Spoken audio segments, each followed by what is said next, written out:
அனைவருக்கும் வணக்கம் நண்பர்களே. இந்த பதிவில் என்ன தகவல் பார்க்க போகின்றோம் என்றால், நமது கும்பம் ராசி பூரட்டாதி நட்சத்திரம் நண்பர்களுக்கு கார்த்திகை மாதம் ராசி பலன் எப்படி இருக்கும் என்பதை பார்ப்போம். ராகு பகவான் தங்களது ராசியில் அமர்ந்து உள்ளார். முதல் வீட்டில் ராகு வாய்ப்புகள் மற்றும் சவால்களின் கலவையை கொண்டு சக்தி வாய்ந்த இடமாக இருக்கலாம். அதன் செல்வாக்கை புரிந்துகொண்டு அதன் ஆற்றலை நேர்மறையாக பயன்படுத்த நனவான முயற்சிகளை மேற்கொள்வதன் மூலம் தனிநபர்கள் நிறைவான மற்றும் வெற்றிகரமான வாழ்க்கையை நடத்த முடியும். ராகு உங்களுக்கு அளிக்கும் தனித்துவத்தை தழுவி நம்பிக்கையுடனும் சுய விழிப்புணர்வுடனும் உங்கள் பாதையில் செல்லுங்கள். ராகுவின் செல்வாக்கு தடைகளை முன்வைக்கும் அதே வேளையில் இது அசாதாரண சாதனைகள் மற்றும் தனிப்பட்ட வளர்ச்சிக்கான சாத்தியக்கூறுகளையும் வழங்குகிறது. அடித்தளமாக இருப்பதன் மூலமும் சமநிலையை தேடுவதன் மூலமும் மாற்றத்தை தழுவுவதன் மூலமும் நீங்கள் ராகுவின் சவால்களை பணக்கார மற்றும் அர்த்தமுள்ள வாழ்க்கை பயணத்திற்கான வாய்ப்புகளாக மாற்றலாம். 1ஆம் வீட்டில் ராகு இருந்தால் தனித்துவம், சுதந்திரம் மற்றும் வழக்கத்திற்கு மாறான நோக்கங்கள் ஆகியவற்றில் வலுவான விருப்பம் கொண்ட ஒரு நபரை குறிக்கலாம். அவர்கள் மற்றவர்களால் பார்க்கப்பட வேண்டும் என்ற வலுவான விருப்பத்தை வெளிப்படுத்தலாம்.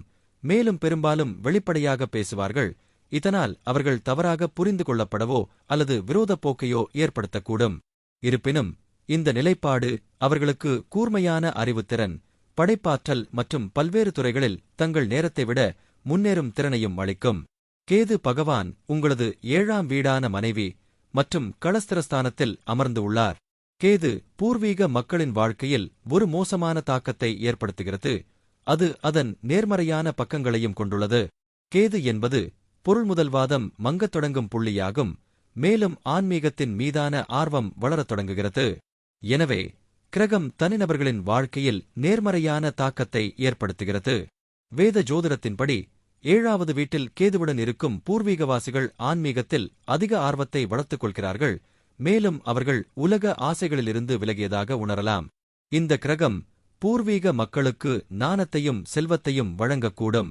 7ஆம் வீட்டில் கேதுவின் சொந்தக்காரர்கள் தங்கள் உறவுகளில் தன்னலமற்றவர்களாக இருக்கலாம் மற்றும் அவர்கள் தங்கள் வாழ்க்கை துணையுடன் உறுதியாக இருப்பார்கள். பூர்வீக ஜாதகத்தில் கேதுவின் நேர்மறையான விளைவு அவர்களின் வாழ்க்கையை மகிழ்ச்சியுடனும் நிரப்பக்கூடும். இந்த பூர்வீகவாசிகள் ஒரு கவர்ச்சியான வாழ்க்கையை வாழலாம் மற்றும் அவர்கள் தங்கள் உறவுகளில் ஆர்வமாக உள்ளனர். மறுபுறம் இந்த பூர்வீகவாசிகள் சிறிய விஷயங்களில் அதிகமாக வாதிடலாம் மற்றும் உறவுகளில் நம்பத்தகாத தரங்களைக் கொண்டிருக்கலாம். பரஸ்பர அனுதாபமும் பிணைப்பும் இல்லாததால் பூர்வீகவாசிகள் தங்கள் வாழ்க்கை துணையின் முன் தங்கள் உணர்ச்சிகளை வெளிப்படுத்த முடியாமல் போக வாய்ப்புள்ளது. இந்த முன்னேற்றங்கள் பூர்வீக குடிகளின் திருமண வாழ்க்கையை சீர்குலைக்கலாம். ஆனால் சரியான திருமண வைத்தியம் மூலம் அவற்றை தீர்க்க முடியும். 2ஆம் வீட்டில் சனி பகவான் இருந்தால் அது ஜாதகரின் குடும்பம், நிதி நிலைமை, பேச்சு மற்றும் கல்வி ஆகியவற்றில் சில முக்கியமான விளைவுகளையும் சில சவால்களையும் தரும். பொதுவாக இது செல்வத்தை ஈட்டுவதில் தாமதத்தையும் கடின உழைப்பையும் குறிக்கிறது. ஆனால் பொறுமை மற்றும் ஒழுக்கத்துடன் நிலையான செல்வத்தை அடைய முடியும். ஆரம்ப காலத்தில் நிதி நெருக்கடிகள் அல்லது பண பற்றாக்குறை இருக்கலாம். ஆனால் நீங்கள் கடின உழைப்பு மற்றும் சிக்கன நடவடிக்கைகளால் பிற்காலத்தில் நல்ல செல்வத்தை சேர்க்க முடியும். நிதி விஷயங்களில் மிகுந்த ஒழுக்கமும் நடைமுறை அணுகுமுறையும் இருக்கும். குடும்ப உறவுகளில் கருத்து வேறுபாடுகள் அல்லது பிரிவுகள் ஏற்படலாம். குடும்பச் சூழல் மிகவும் கண்டிப்பானதாகவும் கட்டுப்பாடுகள் நிறைந்ததாகவும் இருக்கலாம். பெற்றோருடன், குறிப்பாக தந்தையுடன் உறவுகள் சுமூகமாக இருக்காது. குடும்பப் பொறுப்புகளைச் சுமப்பது ஒரு சுமையாக உணரப்படலாம். நீங்கள் குறைவாக பேசக்கூடியவராகவும் ரிசர்வ்ட் ஆகவும் இருப்பார். பேச்சு கடுமையானதாகவோ அல்லது நேரடியானதாகவோ இருக்கலாம். இது சில சமயங்களில் மற்றவர்களை புண்படுத்தலாம். காலப்போக்கில் இவர்களின் பேச்சு முதிர்ச்சியடைந்து தத்துவார்த்தமான ஆலோசனைகளை வழங்கும் திறனை பெறுவார்கள். ஆரம்பக் கல்வியில் தடைகள் அல்லது தாமதங்கள் ஏற்படலாம். ஆனால் நீங்கள் அறிவார்ந்தவராகவும் எந்தத் துறையிலும் ஆழமான அறிவை பெறக்கூடியவராகவும் இருப்பார். கண் தொடர்பான பிரச்சினைகள், குறிப்பாக வலது கண்ணில், ஏற்பட வாய்ப்புள்ளது. பலர் தங்கள் சொந்த ஊரை விட்டு வெகுதூரம் சென்று அயல்நாடுகளில் வேலை செய்து செல்வம் ஈட்டுவார்கள். சனி பகவானின் பார்வை 8ஆம் வீட்டில் விழுவதால் இது ஜாதகருக்கு நீண்ட ஆயுளை கொடுக்கும். 5ஆம் வீட்டில் குரு பகவான் இருப்பது ஒரு மிகச்சிறந்த அதிர்ஷ்டகரமான அமைப்பாகும். 5ஆம் இடம் என்பது பூர்வ புண்ணிய ஸ்தானம், புத்திரஸ்தானம், அறிவு, அதிர்ஷ்டம், கலைகள் மற்றும் குலதெய்வ அருளைக் குறிக்கும் இடமாகும். இங்கு சுபக்கிரகமான குரு அமர்வது பல நன்மைகளை தரும். நீங்கள் மிகுந்த அதிர்ஷ்டசாலியாக இருப்பார். சமூகத்தில் நல்ல பெயரும் புகழும் உண்டாகும். நீங்கள் சிறந்த அறிவாற்றல் கொண்டவராகவும் புத்திசாலியாகவும் இருப்பார். உயர்கல்வியில் சிறந்து விளங்குவார். மேலும் பல துறைகளைப் பற்றிய அறிவை பெற்றிருப்பார். இந்த இடம் புத்திரஸ்தானம் என்பதால் குரு இங்கு இருப்பது பொதுவாக நல்ல குழந்தை பேற்றை குறிக்கும். குழந்தைகள் அறிவார்ந்தவர்களாகவும் கீழ்ப்படிபவர்களாகவும் இருப்பார்கள். சில சமயங்களில் காரகோ பாவனாஸ்தி விதிப்படி ஒரு குறிப்பிட்ட காரக கிரகமே அந்த வீட்டிற்கு அதிபதியாகவோ அல்லது அங்கேயே அமர்ந்தாலோ புத்திர பாக்கியத்தில் சிறிது தாமதம் அல்லது தடைகள் ஏற்படலாம். ஆனால் 5ஆம் அதிபதி பலமாக இருந்தால் இந்த பிரச்சினைக்கு இடமில்லை. இது பூர்வ புண்ணிய ஸ்தானம் என்பதால் முற்பிறவியில் செய்த நன்மைகளின் பலனாக இந்த பிறவியில் நல்ல யோகங்களை அனுபவிப்பார்கள். குலதெய்வத்தின் அனுகிரகம் இவர்களுக்கு உண்டு. நீங்கள் நிரந்தரமான செல்வம் உடையவராக இருப்பார். குடும்பத்தை நேசிப்பவராகவும் குடும்ப உறுப்பினர்கள் வளமான வாழ்க்கை வாழ்பவர்களாகவும் இருப்பார்கள். கலைகளில் ஆர்வம் இருக்கும். மேலும் படைப்புத் திறன்கள் அதிகமாக இருக்கும். நல்ல பேச்சாளராகவும் அறிவார்ந்த ஆலோசனைகளை வழங்குபவராகவும் இருப்பார். சமூகத்தில் கிழவம் மிக்க பதவிகள் கிடைக்கும். சில சமயங்களில் வயிற்றுத் தொல்லைகள் அல்லது குடல் தொடர்பான பிரச்சினைகள் ஏற்பட வாய்ப்புள்ளது. புதன் பகவான் உங்களது 9ஆம் வீடான பாக்கிய மற்றும் தந்தை ஸ்தானத்தில் அமர்ந்து உள்ளார். 9வது வீட்டில் இருக்கும் புதன் பொதுவாக கற்றல், தத்துவ நோக்கங்கள், பயணம் மற்றும் தகவல் தொடர்பு திறன் ஆகியவற்றில் ஒரு வலுவான சாய்வை குறிக்கிறது. பெரும்பாலும் ஆர்வமுள்ள மனம், உயர்கல்வி மீதான காதல் மற்றும் பிறருடன் அறிவை பகிர்ந்து கொள்ளும் இயல்பான திறன் கொண்ட ஒரு நபருக்கு வழிவகுக்கிறது. இருப்பினும் குறிப்பிட்ட விளக்கங்கள் அம்சங்கள் மற்றும் ஒட்டுமொத்த விளக்கப்படத்தை பொறுத்து மாறுபடும். 9வது வீட்டில் புதனின் முக்கிய பண்புகள்: அறிவுசார் ஆர்வம், பல்வேறு தத்துவங்கள், மதங்கள் மற்றும் கலாச்சாரங்களை ஆராய்வதற்கான வலுவான ஆசை, பெரும்பாலும் ஆழ்ந்த ஆய்வு மற்றும் ஆராய்ச்சிக்கு வழிவகுக்கும். சிறந்த தகவல் தொடர்பு திறன், கருத்துக்களை தெளிவாக வெளிப்படுத்தும் இயல்பான திறமை அவர்களை நல்ல ஆசிரியர்கள், எழுத்தாளர்கள் அல்லது பொதுப் பேச்சாளர்களாக மாற்றும். பயண ஆர்வம், புதிய இடங்களை ஆராய்வதிலும் பல்வேறு கலாச்சாரங்களை அனுபவிப்பதிலும் உள்ள காதல் அடிக்கடி பயணத்திற்கு வழிவகுக்கும். பொருந்தக்கூடிய தன்மை, ஒரு நெகிழ்வான மனநிலை, புதிய சூழல்கள் மற்றும் முன்னோக்குகளை எளிதில் சரிசெய்ய அனுமதிக்கிறது. ஆன்மீக நாட்டம், ஆன்மீகத்தில் ஆர்வம் மற்றும் வாழ்க்கையில் ஆழமான அர்த்தத்தை தேடுதல். சாத்தியமான சவால்கள், அதிக சிந்தனை, பகுப்பாய்வுத் தன்மை சில சமயங்களில் அதிகமாக சிந்திக்கவும் முடிவெடுக்க முடியாத நிலைக்கும் வழிவகுக்கும். கவனச்சிதறல், பரந்த ஆர்வங்கள் காரணமாக ஒரு தலைப்பிலிருந்து மற்றொரு தலைப்பிற்கு தாவுவதற்கான போக்கு.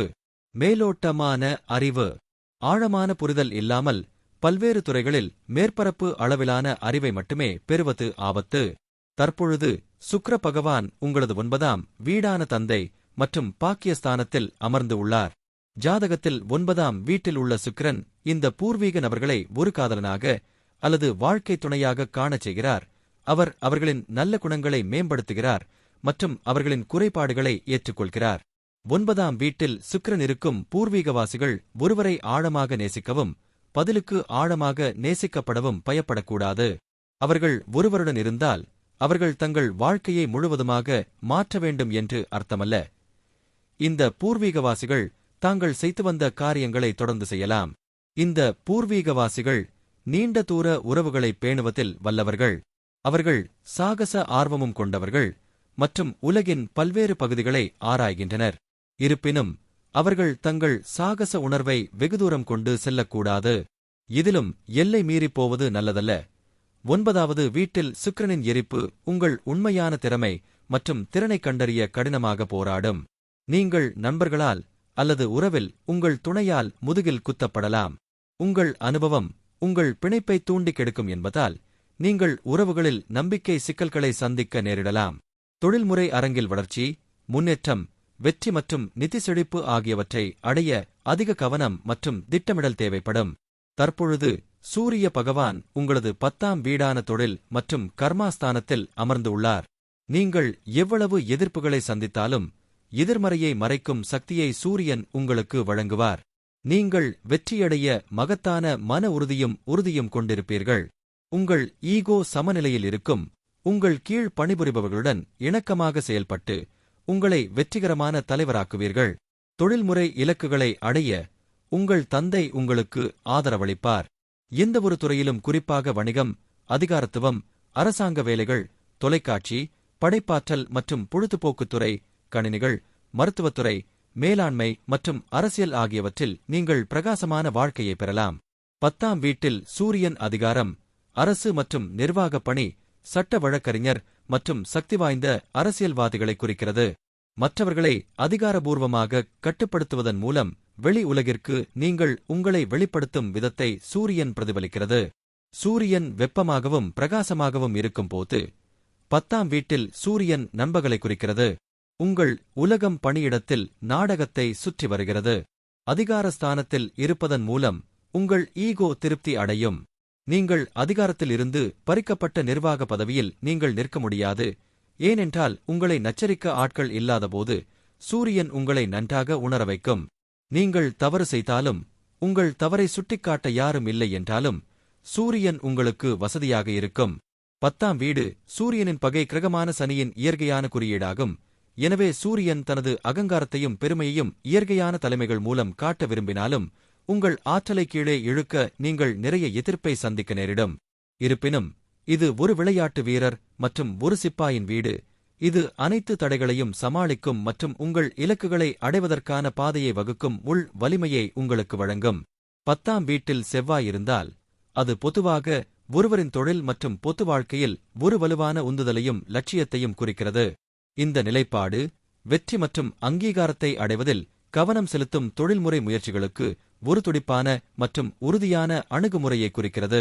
கர்ம பாவம் என்றும் அழைக்கப்படும் 10ஆம் வீடு ஒருவரின் தொழில், பொது பிம்பம் மற்றும் சமூக அந்தஸ்துடன் தொடர்புடையது. செவ்வாய் இங்கே இந்த பகுதிகளை பெருக்கி தனிநபரை லட்சியமாகவும் உறுதியுடனும் அவர்களின் தொழில்முறை இலக்குகளை அடைவதில் கவனம் செலுத்தவும் செய்கிறது. செவ்வாய் என்பது ஆற்றல், செயல் மற்றும் உறுதியுடன் தொடர்புடைய ஒரு உமிழும் கிரகம். 10ஆம் வீட்டில் செவ்வாய் இருக்கும்போது அது தனிநபரை ஒரு இயற்கையான தலைவராகவும் பொறுப்பேற்று விஷயங்களைச் செய்ய பயப்படாத ஒருவராகவும் மாற்றும்.